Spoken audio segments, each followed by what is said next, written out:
And welcome back. We have more on the state budget acts now. Families with children living with intellectual and physical disabilities are now feeling the weight of it. Nonprofits serving them say the proposed drastic cuts will put an end to much needed programs. News 8 medical reporter Jocelyn Mementa is live in our New Haven newsroom with more on this. Jocelyn. And Keith, they are circulating petitions, pushing calls to legislators. State funding to organizations like the Kennedy Center have seen their share of decreased funds over the years. But they say Governor Malloy's budget proposal could force some of them to close their doors.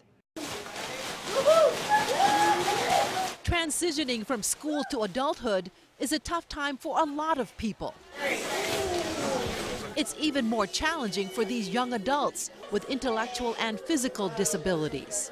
Project Strive at the Kennedy Center in Trumbull prepares them for that huge step. But proposed state budget cuts will put all that in jeopardy. They will have a very poor quality of life because they will be staying home, because there will be no stimulation for them and their families, because their families will have to care for them. 21-year-old Katie Sinclair comes here every day. She basically cannot move. She's in a wheelchair.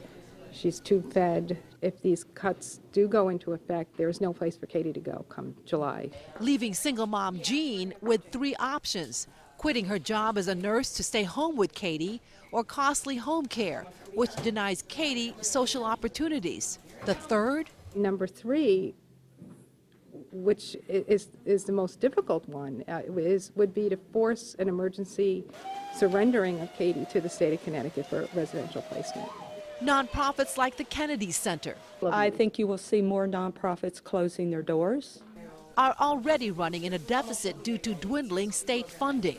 We want to serve and provide these services and keep them innovative and quality oriented, and it's not going to happen if the cuts continue. I mean, there's just no more place to cut. There's more to the trickle-down effect. Although we have not let any staff off in all these reductions of cuts, we will, if these cuts go through, there's this possibility that we will have to lay off staff as well. Call the doctor and the doctor said. But it's these lives lingering in uncertainty that's prompting a more proactive step.